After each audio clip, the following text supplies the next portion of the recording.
This video was made for educational purposes only. Hello my fellow thrill seekers, and welcome back to Mostly Mysteries, where we unravel the unknown and we tell the untold stories of life's biggest mysteries. In today's video, we're diving deep into the perplexing and enigmatic case of a strange disappearance that has confounded both authorities and armchair detectives alike. We'll be shedding light on the baffling circumstances surrounding the vanishing of the Yuba County Five, exploring the timeline of events, examining the various theories that have emerged, and delving into the lingering questions that continue to surround this puzzling mystery. So, grab your detective hat and join us on this journey as we attempt to unravel the secrets behind this truly mystifying disappearance. When it comes to unexplained disappearances, few cases rival the baffling saga of the Yuba County Five. On an icy cold February night in 1978, 5 young men embarked on a seemingly routine trip to watch a basketball game.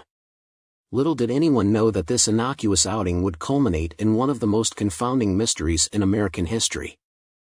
Comprised of a tight-knit group of friends with intellectual disabilities, the men, Gary Mathias, Jack Huett, Ted Weiher, William Sterling, and Jack Madruga, set out from Yuba County, California, only to vanish without a trace.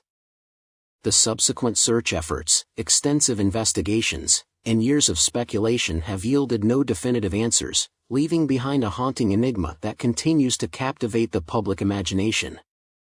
Despite numerous theories and exhaustive inquiries, the fate of the Yuba County Five remains shrouded in uncertainty, casting a long and haunting shadow over the small town and the families left grappling with unending questions. Join us as we venture into the heart of this perplexing enigma, seeking to understand the inexplicable and unravel the enduring mystery of the missing Yuba County Five. When the basketball game at California State University at Chico ended on February the 24th of 1978, 2 hours before midnight, 5 young men from the Flatlands got into a 1969 Mercury Montego that was turquoise and white and drove out of the parking lot. They supported the visiting team, who had emerged victorious. After the game, they made a stop at Bears Market 3 blocks away, where they bought a quart of milk, 2 Pepsis, 1 Hostess cherry pie, 1 Langendorf lemon pie, 1 Snickers bar, and 1 Marathon bar. They also slightly irritated the clerk who was trying to close up. After leaving the store, they got back in their car, headed south, and vanished from sight. Ted Weiher's mother awoke terrified at 5 the following morning. She does not know what woke her up, other than the possibility that the Lord decided it was time for her to have her final uninterrupted night of sleep. Checking Ted's room, she realized he never returned home and wasn't in bed. The horror started, as it usually does, with the house still and quiet. There was no crash, no crying, just a chilly early morning in a small house on what should have been a typical day. Imogene Weiher picked up the phone and made the fastest possible call to Bill Sterling's mother. Juanita Sterling woke up at 2 in the morning. She added, Bill did not come home either. Mrs. Sterling had already given the mother of Jack Madruga a call. Jack had not returned home either. When Mrs. Weiher's daughter-in-law went across the street to speak with Gary Mathias' stepfather, she called Jackie Huett's mother. The 5 friends had all disappeared. That evening at 8 o'clock, Mrs. Madruga called the police. It was something the boys had never done before. Though their families referred to them as our boys, Huett, who was 24, and Weiher, who was 32, were actually men, not boys. Of the 5, 3 had been diagnosed with autism. Madruga, though undiagnosed, was considered mentally slow by most, and Mathias was receiving medication for schizophrenia, a psychotic depression that began 5 years prior, and according to his physician, had not returned in the previous 2 years. On February the 25th of 1978, they were scheduled to participate in a basketball tournament and, if they won, they would receive a free week in Los Angeles. Before departing for Chico on the evening of the 24th, their clothes had been laid out. They all had beige t-shirts with the words Gateway Gators emblazoned across their chests, which they wore to the Handicapped Vocational Rehabilitation Center in Yuba City, where they all played basketball. Mathias had nearly driven his mother insane with the game, and Weiher had asked her to wash his new white high-topped sneakers for the tournament. He would scratch them while trying them on. Mathias would not stop saying, "We got a big game Saturday. Keep me from sleeping in." Saturday passed and there was no communication. The police showed some interest. They discovered Madruga's Mercury on Tuesday, February 28th. After that, nothing they discovered or heard from anyone seemed to make any sense. The vehicle was located on a broken-down desolate mountain road 70 miles from Chico. The car had come to a stop at the snow line, and even though it appeared that its tires had spun, it was not actually stuck. 5 men could have easily pushed it free. The gas tank was a quarter of the way full. In the glove compartment, for maps, one of California, were neatly folded. Even though the keys were missing, the car's engine started right away when the police hotwired it. The wrappers of the food that had been purchased at Bear's were all over both seats. With the exception of the partially consumed Marathon bar, everything had been consumed. And the undercarriage of the car was unharmed. This massive American vehicle, featuring a low-hanging exhaust system and likely carrying 5 fully grown men, navigated a treacherous section of uneven mountain road seemingly in complete darkness and left no marks, scratches, or thick mud stains behind. The investigators concluded that either the driver had driven with incredible care and precision, or he was familiar enough with the route to anticipate every pothole. Families claim Madruga was the only driver of that vehicle at all. Furthermore, the families claimed that Madruga was unaware of that road and detested the cold and camping. According to what everyone could tell, none of the boys knew the road. Bill Sterling had gone fishing with his father at a nearby cabin once, about 8 years earlier, but he had not had much fun and had stayed home on the few occasions the Sterlings returned. Weiher had gone deer hunting in the Feather River region 3 years prior, but it was located far to the west of the location where the car was discovered, and according to his family, he did not enjoy the forest. All of the missing men, with the possible exception of Mathias, who sometimes went out late with friends, had mostly scheduled, predictable lives at home, so predictable that nobody could figure out what, or who, might have driven them up that desolate road in the mountains. The day the car was discovered, a storm whistled and dumped 9 inches of snow on the upper mountain. 2 days later, the search teams, struggling with their snowcats through the drifts, almost lost men themselves. Nothing was discovered, not even a shoe, until after the spring thaw, on June 4th, when a few Sunday riders happened to wander into a Forest Service trailer camp that was abandoned at the end of the road and smelled something foul. Inside the main 60-foot trailer, Ted Weiher lay frozen to death on a bed. He had 8 sheets wrapped around his head and pulled over his body. His patent leather shoes had vanished. His gold necklace, his wallet containing cash, his nickel ring with Ted engraved on it, and a gold Waltham watch with a missing crystal, which the families claimed did not belong to any of the 5 men, were all placed on a table next to the bed. Back in February that year, Ted Weiher was a tall, heavy-set follower who weighed 200 pounds at 5 feet 11 inches. He had shed between 80 and 100 pounds by the time his body was discovered. He had severe frostbite on his feet. The development of facial hair indicated that he had seemingly endured famine within the trailer for a period ranging from 8 to 13 weeks. Wearing a lightweight, green pair of pants and a striped velour shirt, Weiher had ran, walked, or been carried through nearly 20 miles of 4 to 6 foot snowdrifts, under the moonlight to arrive at the locked trailer where he passed away, 19 miles from the car. Through a window, someone had broken into the trailer. Despite the presence of matches, paperback novels, and wood furniture that could have easily caught fire, no fire had been started. No one had opened a locker in the same shed that held enough dehydrated dinners and fruit cocktails and various other meals to keep all 5 of them alive for a year, but more than a dozen C-ration cans from an outdoor storage shed had been opened and emptied. One had even been opened with an Army P-38 can opener, which only Madruga and Mathias, who had served in the Army, probably knew how to use. Another shed outside contained a propane tank that no one had touched. Yuba County Lieutenant Lance Ayers states, all they had to do was turn that gas on, and they would have had gas to the trailer, and heat. Ayers had been essentially consumed by the search for the boys throughout the spring. Though he did not know Weiher and his brothers well, he had attended Marysville High School with them, and something about the quiet disappearance of these 5 men bothered him more than anything he had ever looked into. Leads were coming in from all over the nation. The boys had been spotted in Ontario, in Tampa, and when they went into a movie theater in Sacramento with an older man, they were noticed. Heirs could find weaknesses in each of them.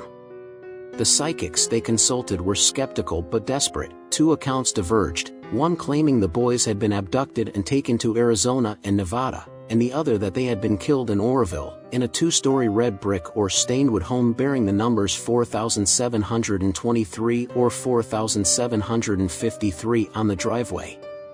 Heirs searched for that house by driving around Oroville for 2 full days. It was non-existent. Soon, he could almost instantly recall their names and important details. Theodore Earl Weiher had brown eyes, curly brown hair, and a handsome beer belly. He was friendly in a childlike way, waving at strangers and becoming angry for hours if they did not wave back. He enjoyed calling Bill Sterling and reading random names from the phone book or newspaper articles. Weiher worked as a janitor and snack bar clerk for a while before quitting at his family's insistence because they felt that his slowness was causing issues. Jackie Charles Huett, 24, weighed 160 pounds and stood 5 feet 9 inches tall. He had a slight head droop and was slow to react. Huett was a loving shadow to Weiher, who took care of him in a protective manner and answered the phone for him when he needed to. Jack Madruga, a heavy-set, 5 feet 11 inches, 190-pound former high school student and Army veteran, was let go from his position as a busboy for Sunsweet Growers in November of '77. Madruga's special friend William Sterling, 5 feet 10 inches, 170 pounds, dark brown hair, and blue eyes, was deeply religious and would spend hours reading books at the library to help spread the gospel to patients in mental hospitals. Gary Mathias, 25, brown hair, hazel eyes, 170 pounds, 5 feet 10 inches, is an assistant in his stepfather's gardening company. After developing drug issues in Germany 5 years prior, the Army veteran was released with a psychiatric diagnosis. Next was the man who claimed to have seen lights on the road. Joseph Shones, of Sacramento, told police he inadvertently ended up spending the night of February 24th through 25th near where the Montego was found.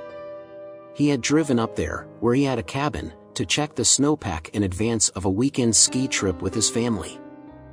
At 5:30 p.m., about 150 feet up the road, Joseph, also, had gotten stuck in the snow.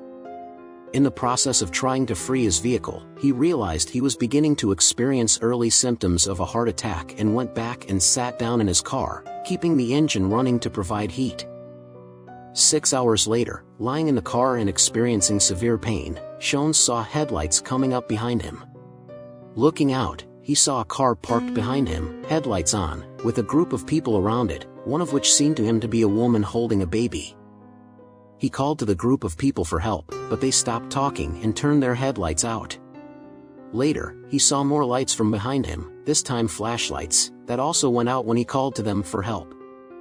After that, Shones said at first, he recalled a pickup truck parking 20 feet behind him briefly, and then continuing on down the road.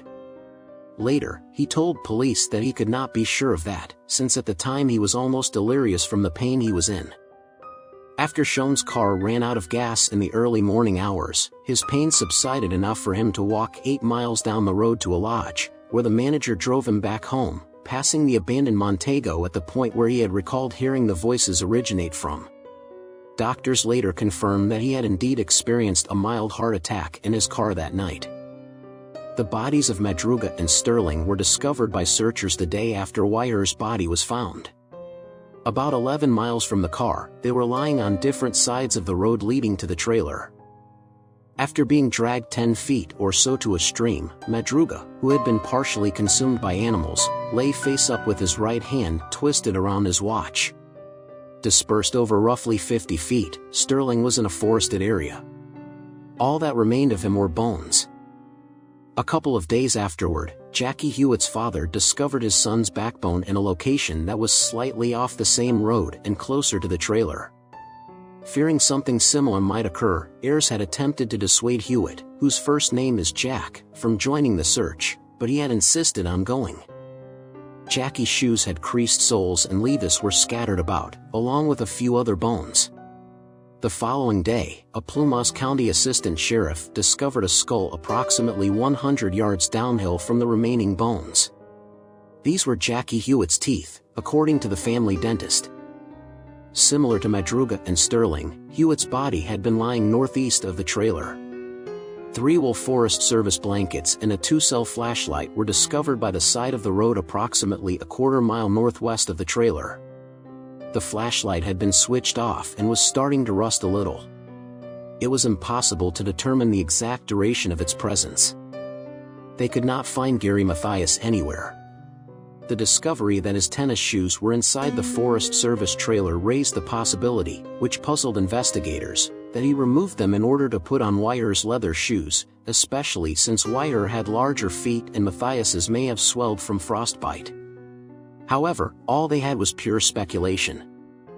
Mathias is described as thin, dark-haired, has double vision when he is not wearing glasses in state mental institutions. He did not have any identification on him when he left the house for the Chico basketball game because he did not have his billfold with him. If he is still alive, he has not had the prescription medication he needs for his mental health disorder. As he had been doing for at least 3 years, Mathias took his medication on a weekly basis. Stelazine and Cogentin are both used to treat schizophrenia. According to his family, the illness first surfaced 5 years ago while he was serving in Germany's army. According to police records, Mathias had occasionally become violent and was charged with assault twice following his return from Germany. During this time, he would frequently forget to take his medication and go into a disoriented psychosis that would usually land him in the hospital by the Veterans Administration. His stepfather Bob describes it as having gone haywire. But for the previous 2 years, Mathias had been working consistently in his stepfather's company and taking his medication so religiously that a physician in the area who is familiar with Mathias refers to him as one of our sterling success cases. He was very close to his family, enjoyed basketball games with the other 4 men, received Army psychiatric disability pay, and enjoyed listening to the Rolling Stones on the record player in the living room. According to Klopp, his stepson took his medication the week before he vanished. In 2 years, however, he and the physician claimed that Mathias had not gone haywire. Klopp stated that he is fed up with the media, the suffering, and his inability to comprehend the boy's ordeal. Ida Klopp claims she has not turned on the TV in weeks because she does not want to be informed in that way. She promises to return there each weekend to see if she can uncover anything the searchers overlooked. John Thompson, the special agent from the California Department of Justice who has accompanied heirs on the investigation, describes the situation as bizarre. And no justifications. 1,000 leads as well. You have 1,000 leads every day, he said.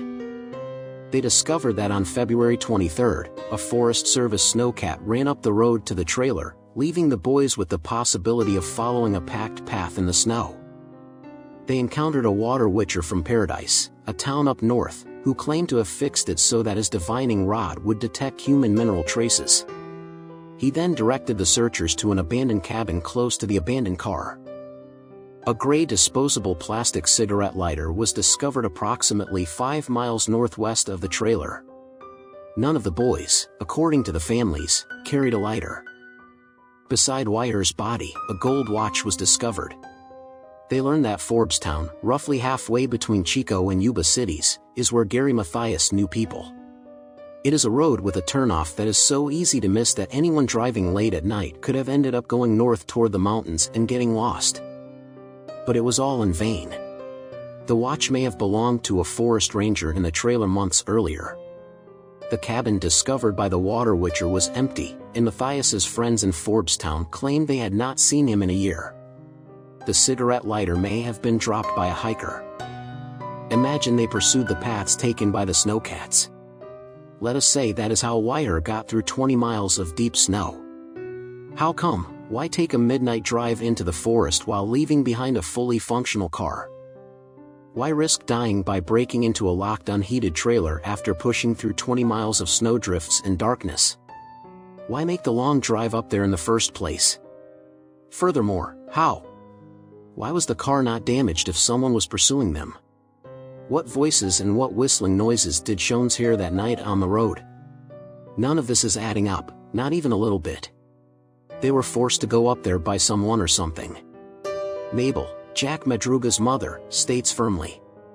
Not like a group of quail would they have run off into the woods. We are fully aware that they were coerced into doing it. We know it had to be someone, even though we cannot imagine anyone winning against those 5 men. According to Ted Weiher's sister-in-law, they saw something at that game, at the parking lot. It is possible that they saw it and were blind to it. Klopp says, it is incomprehensible why Gary would have been so afraid. He even claims that they did not even build a fire despite all those paperbacks. Unless they were afraid of something or someone realizing they were there, I fail to see why they did not take action. He can't, however, imagine what they were scared of. Inquirers cannot either. Whether or not foul play occurred, or if it didn't, they are unable to explain it. They have no idea whether Gary Mathias has passed away. They believe he had. They believe his body was likely buried deep within a thick green patch of mountain manzanita until the spring thaw came and eased him down. Or, could Mathias still be out there somewhere, living in the shadows? The fact that Mathias's body has never been recovered raises a host of questions. Could he have somehow survived and managed to evade detection for all these years? If so, what might his life have been like since that fateful night in 1978? Theories abound, ranging from the idea that he may have experienced amnesia to speculation that he may have been aided by others in his attempt to disappear. Surviving in the wilderness for an extended period of time is a daunting prospect, even for the most experienced outdoorsman. For someone with no survival training, the odds seem insurmountable. The harsh conditions of the Sierra Nevada mountains, especially during the winter months, present a formidable challenge for anyone attempting to endure in the wild. And yet, remarkable stories of survival against all odds do exist. If Gary Mathias did manage to survive, what might his life have been like in the years since his disappearance? The idea of living in isolation, cut off from society and family, is both tragic and intriguing. It raises questions about resilience, the human spirit, and the lengths to which an individual might go to escape a traumatic experience. The psychological toll of such a harrowing ordeal would undoubtedly be immense, and the prospect of reintegration into society after so many years would present its own set of challenges. The enduring mystery of the Yuba County Five continues to captivate those fascinated by unsolved cases. The absence of closure, particularly regarding the fate of Gary Mathias, leaves room for speculation and hope. The possibility that he somehow survived, against all odds, adds another layer of complexity to an already confounding story.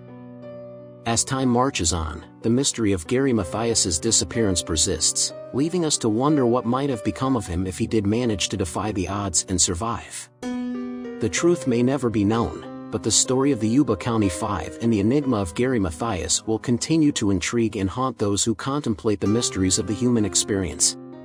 But, what kind of questions would that raise if Mathias did survive and is out there somewhere? Why would Mathias feel like he had to keep his survival a secret? Why would Mathias feel like he had to go into hiding after the traumatic event him and his 4 friends went through just hours after leaving that basketball game? Is there something more to this story that we're missing? Did the boys run into something or someone nefarious we don't know about while they were stuck in the snow on that fateful night? Who was the woman and baby that was seen with the boys standing outside the car that night by Joseph Shones? And as helpful as the boys always was said to be, why would they completely ignore a man crying out for help that was just feet in front of them? Weiher's mother said ignoring someone's pleas for help was not like her son, if indeed he had been present. She recalled how he and Sterling had helped someone they knew get to the hospital after overdosing on Valium, so ignoring Joseph Shones that night was completely out of character for the boys. And stranger yet is the reported sightings of a pickup truck. Because on the night of the disappearance, Joseph Shones also mentioned briefly seeing a pickup truck pull up behind him around the same time as he allegedly saw the boys and the mysterious woman that was supposedly holding a baby. Was the woman the owner of this pickup truck? And what makes things even stranger is an account given to the police by a store clerk just days after the boys were reported missing.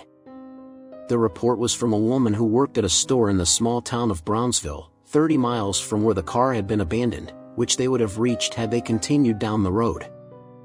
On March 3rd, the woman, who saw flyers that had been distributed with the men's pictures and information about the $1,215 of reward money that the families had put up, told deputies that 4 of them had stopped at the store in a red pickup truck the day after the disappearance. The store owner corroborated her account. The woman said she immediately realized that the men were not from the area because of their big eyes and facial expressions.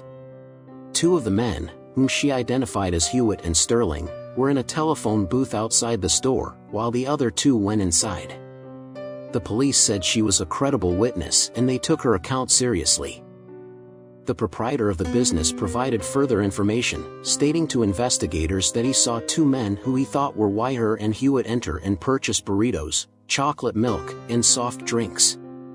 Weiher's brother told the Los Angeles Times that although the owner's description of the 2 men's behavior seemed consistent with them, Weiher would eat anything he could get his hands on and was more frequently accompanied by Huett than any of the other 4, driving to Brownsville in a different car and appearing to be ignorant of the basketball game seemed completely out of character for them.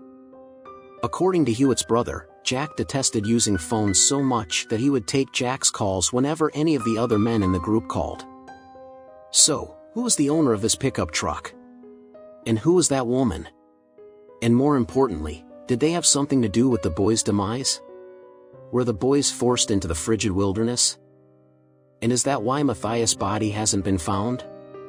Because he is still alive and hiding from these nefarious people? Or is it because he was somehow involved?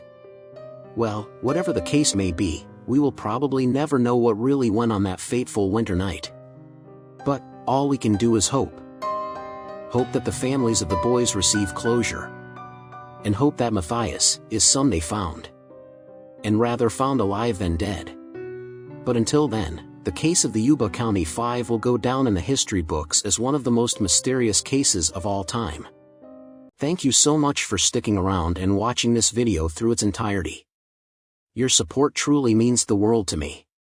And if you enjoyed this type of content, don't forget to subscribe, turn on all notifications and share it with your friends. Remember, your feedback keeps me motivated and helps me create even better content for you. So if you would like to see more videos about the strange and mysterious, then check back in a couple of days for new content because we post 2 to 3 times a week. Well, until next time, thank you again, and stay awesome.